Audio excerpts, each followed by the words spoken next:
मंत्री आदिश ഇപ്പോൾ സംസാരിക്കുകയാണ് അതിലേക്ക് और मुझे पूरा भरोसा है कि कालका जी के लोग और पूरी दिल्ली के लोग अच्छाई के साथ खड़े होंगे, काम के साथ खड़े होंगे, आम आदमी पार्टी और अरविंद केजरीवाल जी के साथ खड़े होंगे। दिल्ली के लिए कोई नंबर आप प्रेडिक्ट करना चाहेंगे आज?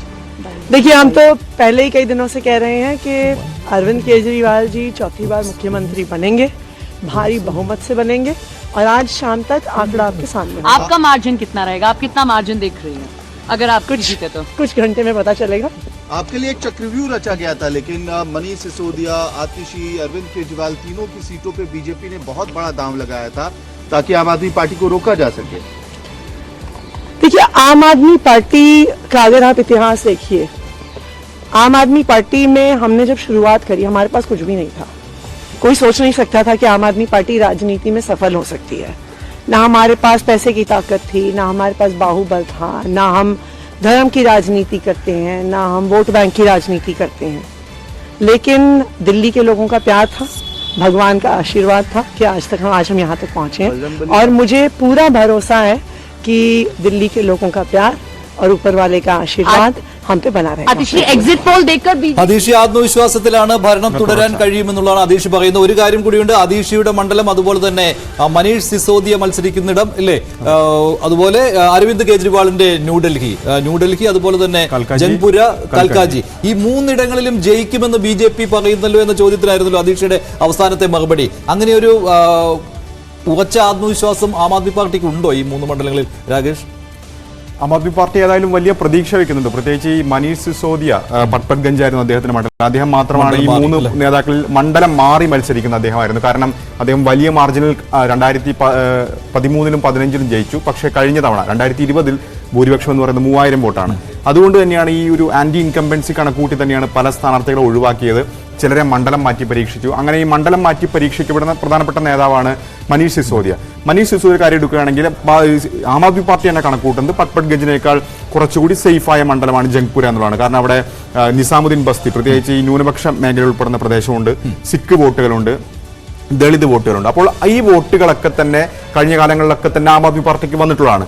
മാത്രവുമല്ല, കഴിഞ്ഞ തവണ ആം ആദ്മി പാർട്ടി വലിയ ഭൂരിപക്ഷം ജയിച്ച മണ്ഡലം കൂടിയാണ്. അതുകൂടി കണക്കിലെടുത്തുകൊണ്ടാണ് ജംഗ്പുരയിലേക്ക് സിസോദിയെ മാറ്റുന്നത്. അപ്പോൾ ഒരു പ്രതീക്ഷ അവിടെ ഇപ്പോഴും ആം ആദ്മി പാർട്ടി പ്രധാനപ്പെട്ട നേതാക്കളെല്ലാം തന്നെ ജയിച്ചു വരും എന്നൊരു പ്രതീക്ഷ തന്നെയാണ് ഇപ്പോഴും ആം ആദ്മി പാർട്ടി പങ്കുവയ്ക്കുന്നത്. അതായത് ഈ മൂന്ന് മണ്ഡലങ്ങളും അത് അതിനിർണായകമാണ്. അവിടെ ഏതെങ്കിലും രീതിയിൽ ആം ആദ്മി പാർട്ടിക്ക് ചെറിയ രീതിയിലെങ്കിലും വോട്ട് കുറയുന്നുണ്ടോ എന്നുള്ളത് ആദ്യ മണിക്കൂറിലെ ഒരു ട്രെൻഡായി രൂപപ്പെടുവാനുള്ള സാധ്യതയുമുണ്ട്. എന്തായാലും ആവേശകരമായ മത്സരം. കഴിഞ്ഞ 10 വർഷമായി ഒറ്റയ്ക്ക് ഡൽഹി ഭരിക്കുന്ന ആം ആദ്മി പാർട്ടിക്ക് ഇത്തവണ ഭരണം നിലനിർത്തുവാൻ കഴിയുമോ എന്നുള്ള ചോദ്യമാണ്. ബി.ജെ.പി ഇത്തവണ ഭരണത്തിൽ തിരിച്ചു വരുവാനുള്ള എല്ലാ ശ്രമങ്ങളും നടത്തിക്കൊണ്ടിരിക്കുകയാണ്. അതിനിടയിലാണ് ഡൽഹി മദ്യനയവുമായി ബന്ധപ്പെട്ടുള്ള കേസുകൾ വന്നതും ആം ആദ്മി പാർട്ടി പ്രതിരോധത്തിലായതും അഴിമതി വിരുദ്ധ ഇമേജിൽ നിന്ന് അരവിന്ദ് കെജ്രിവാളിനെ ജയിലിലേക്ക് അയക്കുവാനായിട്ട് കേന്ദ്ര സർക്കാരിന് കഴിഞ്ഞതും അങ്ങനെ ഇ.ഡിയുടെ അന്വേഷണം വന്നതും വിവിധ ഏജൻസികൾ അന്വേഷിച്ചതും. അതുകൊണ്ട് തന്നെ ആ ഒരു ബ്ലാക്ക് ഇമേജ് അത് അരവിന്ദ് കെജ്രിവാളിന് ഉണ്ടോ, അത് ഡൽഹിയിലെ ജനങ്ങൾ ആ രീതിയിലാണോ ചിന്തിക്കുന്നത് എന്നറിയുന്നതിന് വേണ്ടി ഏതാനും മിനിറ്റുകൾ മാത്രമാണ് ഇനി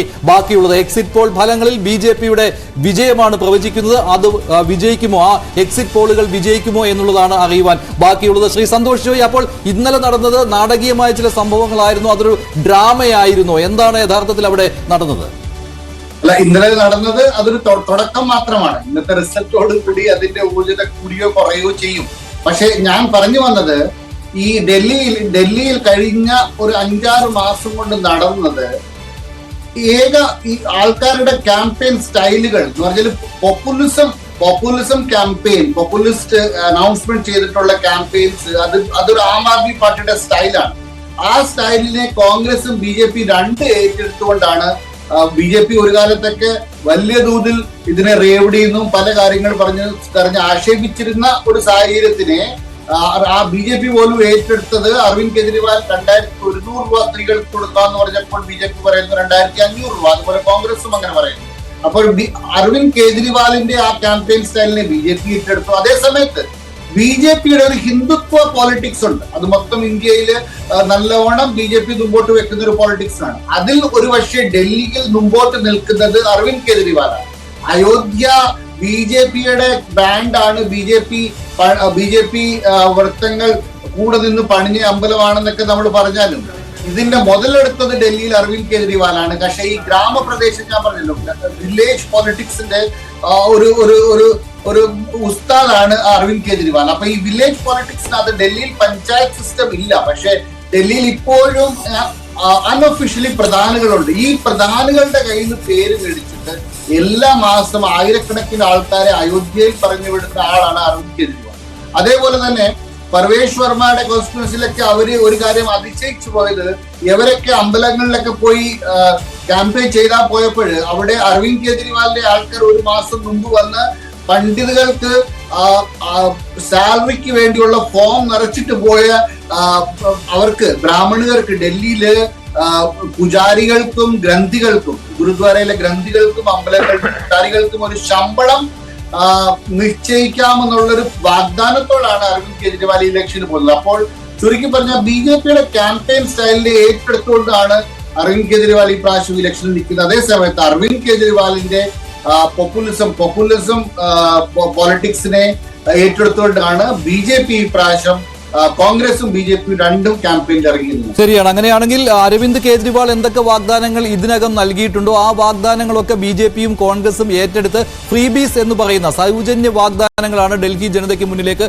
വെച്ചിരിക്കുന്നത്. അപ്പോൾ ഡൽഹി ജനത രണ്ടു വട്ടം ചിന്തിക്കുമോ എന്നുള്ളതാണ്. ഇപ്പോൾ അരവിന്ദ് കെജ്രിവാളും ആം ആദ്മി പാർട്ടിയും നൽകിക്കൊണ്ടിരിക്കുന്ന സൗജന്യ സേവനങ്ങൾ അത് ഇനിയും തുടരാൻ അതേ പാർട്ടിയെ തന്നെ അധികാരത്തിൽ എത്തിക്കണോ, അതോ ബിജെപിയെ കൊണ്ടുവന്നാലും അതേ വാഗ്ദാനങ്ങൾ തന്നെ ഉണ്ടല്ലോ അത് നടപ്പിലാക്കുമല്ലോ എന്നുള്ള കാര്യം ഡൽഹി ജനത ചിന്തിക്കുമോ എന്നുള്ളതാണ്. മഹാരാഷ്ട്രയിലും ഹരിയാനയിലും ഇത്തരത്തിലുള്ള സൗജന്യ വാഗ്ദാനങ്ങൾ നൽകിയതാണ് ബിജെപി, അത് വിജയിക്കുകയും ചെയ്തിട്ടുണ്ട്. അതേ കാര്യങ്ങൾ തന്നെയാണ് ഡൽഹിയിലും ആവർത്തിക്കുന്നത്. പക്ഷേ നവീൻ, അതിന്റെ ഒരു മറുവശം കൂടിയുണ്ടല്ലോ, സോഫ്റ്റ് ഹിന്ദുത്വ. അത് കേജ്രിവാളും പരീക്ഷിക്കുകയാണല്ലോ. ബിജെപി എന്താണോ പ്രചാരണ ആയുധമാക്കുന്നത് അതിനെ അതേ രീതിയിൽ തന്നെ അതേ തീവ്രതയിൽ തന്നെ ഇപ്പോൾ പ്രയോഗിക്കുകയാണല്ലോ അരവിന്ദ് കെജ്രിവാളും നിങ്ങളും. അതിനെ ഒരു സോഫ്റ്റ് ഹിന്ദുത്വം മുതഹിന്ദുത്വം എന്നുള്ള രീതിക്ക് അതിനെ വ്യാഖ്യാനിക്കാൻ അല്ല, ഇപ്പോൾ അതിനെ ഹിന്ദുത്വം എന്ന് തന്നെ വേണമെങ്കിൽ പറയാം. കാരണം അതേ രീതിയിൽ തന്നെയാണ്. അതാണല്ലോ സന്തോഷ് ഭായി പറഞ്ഞത്, അദ്ദേഹം ഡൽഹിയിലാണ് താമസിക്കുന്നത്. അത് എന്താണെന്നുള്ളത് നമ്മൾ അതിന്റെ ആന്തരികമായിട്ട് കൂടെ ആ പ്രവർത്തനങ്ങളെ കൂടെ വിലയിരുത്തി നമ്മൾ പോകുന്നത്. എന്ന് വെച്ചാൽ ഇന്ത്യൻ രാഷ്ട്രീയം കൃത്യമായിട്ട് വർഗീയവൽക്കരിച്ചുകൊണ്ട്, എന്ന് വെച്ചാൽ വിശ്വാസങ്ങളെ മുഴുവൻ രാഷ്ട്രീയവൽക്കരിച്ചുകൊണ്ട്, അതാണല്ലോ വർഗീയത എന്ന് പറയുന്നത്. വിശ്വാസത്തെ രാഷ്ട്രീയവൽക്കരിക്കാനുള്ളത്. അങ്ങനെ രാഷ്ട്രീയവൽക്കരിച്ചുകൊണ്ടിരിക്കുന്ന ഇന്ത്യയാണ്. പ്രത്യേകിച്ച് നോർത്ത് ഇന്ത്യൻ സംസ്ഥാനങ്ങൾ പൂർണ്ണമായിട്ടും വിശ്വാസങ്ങളെ രാഷ്ട്രീയവൽക്കരിച്ചുകൊണ്ട് വർഗീയത അതിന്റെ തീവ്രതയിലൂടെ പോകുമ്പോൾ ഈ വിശ്വാസങ്ങളെ രാഷ്ട്രീയത്തിൽ നിന്ന് മോചിപ്പിക്കാന്നുള്ളത് അതൊരു രാഷ്ട്രീയ നവോത്ഥാനം തന്നെയാണ്. ജനാധിപത്യത്തിൽ ഒരു രാഷ്ട്രീയ നവോത്ഥാനം ആവശ്യമുള്ള കാലഘട്ടത്തിൽ കൂടെയാണ് നമ്മൾ കടന്നു പോകുന്നത്. നമുക്കറിയാം, പഴയകാലത്ത് കേരളത്തിലെ തന്നെ ഒരു എക്സാമ്പിൾ ഒക്കെ എടുത്തു നോക്കുവാണെങ്കിൽ, പഴയകാല നവോത്ഥാന കാലത്തെ സാഹചര്യങ്ങൾ എടുത്തു നോക്കുവാണെങ്കിൽ ശ്രീനാരായണ ഗുരു അരുവിപ്പുറത്ത് ശിവപ്രതിഷ്ഠ നടത്തിയിട്ട് പറഞ്ഞ ഇത് ഈഴവ ശിവനാന്ന് പറഞ്ഞാണ്. അതാണ് ഒരു ദൈവം എന്നുള്ള ഒരു ആശയം മുമ്പോട്ട് വെച്ച്, അല്ലെങ്കിൽ മതമില്ല എന്നുള്ള ഒരു ആശയം മുമ്പോട്ട് വന്നൊരു നവോത്ഥാന മുന്നേറ്റം ഇന്ത്യയിൽ ഉണ്ടായെങ്കിലും ആദ്യം ശിവപ്രതിഷ്ഠ നടത്തിക്കൊണ്ടാണല്ലോ മുമ്പോട്ട് വന്നത്. അതായത് വിശ്വാസികൾക്കിടയിലോട്ട് കടന്നു ചെന്ന് മാത്രമേ ആ വിശ്വാസത്തെ രാഷ്ട്രീയവൽക്കരിച്ചിരിക്കുന്ന സംവിധാനങ്ങളിൽ നിന്ന് അതിനെ മോചിപ്പിക്കാൻ സാധിക്കൂ എന്നുള്ളൊരു ബോധ്യം ആം ആദ്മി പാർട്ടിക്കുണ്ട്, അരവിന്ദ് കെജ്രിവാളിനുണ്ട്. ആ ബോധ്യത്തിന്റെ അടിസ്ഥാനത്തിൽ തന്നെ രാഷ്ട്രീയത്തെ നവോത്ഥാനം രാഷ്ട്രീയത്തിൽ ആവശ്യമാണ് എന്നുള്ള അടിസ്ഥാനത്തിൽ തന്നെയാണ് മുമ്പോട്ട് വന്നത്. പിന്നെ ഈ മുതുഹിന്ദുത്വം എന്ന് പറയുമ്പോൾ ഇപ്പോൾ പൂജാരിമാർക്ക് 1800 രൂപ 18,000 രൂപ ഓണറേറിയം കൊടുക്കുന്നതിനെ പറ്റിയുള്ള കാര്യങ്ങളാണ് പറയുന്നത്. പക്ഷെ ആദ്യം നമ്മൾ ചിന്തിക്കേണ്ട, ആദ്യം ആർക്കായിരുന്നു ഓണറേറിയം കൊടുത്തിരുന്നത്?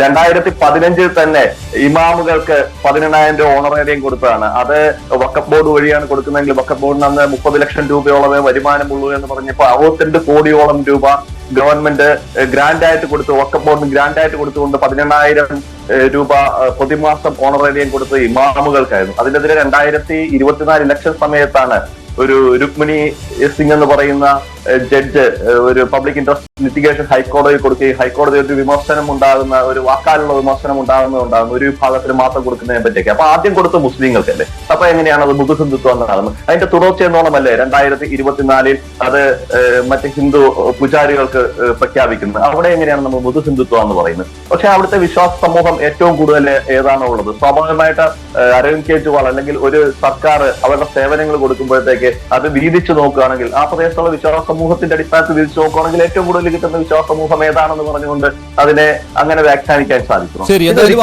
അങ്ങനെ ഒരു ആരോപണം ആം ആദ്മി പാർട്ടി നേരിടുന്നുണ്ട്. പക്ഷേ അതിനെ വോട്ടാക്കി കൺവെർട്ട് ചെയ്യുവാനായിട്ട് ആം ആദ്മി പാർട്ടിക്ക് കഴിയുന്നുമുണ്ട് സമീപകാലങ്ങളിൽ. ശ്രീ മാത്യു ആന്റണി, ഇവിടെ കോൺഗ്രസ് ഡൽഹിയിൽ യഥാർത്ഥത്തിൽ ആഗ്രഹിക്കുന്നത് ആം ആദ്മി പാർട്ടിയുടെ തകർച്ചയാണ്. BJP വന്നാലും കുഴപ്പമില്ല, കാരണം ആം ആദ്മി പാർട്ടി വളർന്നാൽ, ഇനി അങ്ങോട്ട് വളർന്നാൽ ഡൽഹിയിൽ കോൺഗ്രസിനെ കണ്ടെടുക്കാൻ പോലും കഴിയാത്ത അവസ്ഥയിലേക്ക് മാറും. അത് മാത്രമല്ല, ഡൽഹിയിൽ വീണ്ടും ഭരണം പിടിക്കുകയാണെങ്കിൽ മറ്റ് സംസ്ഥാനങ്ങളിലേക്കും ആം ആദ്മി പാർട്ടിയുടെ വേരുകൾ വ്യാപിക്കും. അത് ഒഴിവാക്കുവാൻ കോൺഗ്രസ് ശ്രമിച്ചിട്ടുണ്ടോ ഇല്ലയോ? ഉണ്ട് എന്ന് തന്നെ പറയേണ്ടി വരും. കോൺഗ്രസിനെ സംബന്ധിച്ചിടത്തോളം നമുക്ക് ഡൽഹി ഭരണം ലഭിക്കാൻ സാധിച്ചു കഴിഞ്ഞാൽ, അല്ലെങ്കിൽ ഡൽഹിയിലെ പ്രകടനം മെച്ചപ്പെടുത്താൻ സാധിച്ചു കഴിഞ്ഞാൽ, അതൊരു വലിയൊരു പ്രകടനം തന്നെയാണ്. കാരണം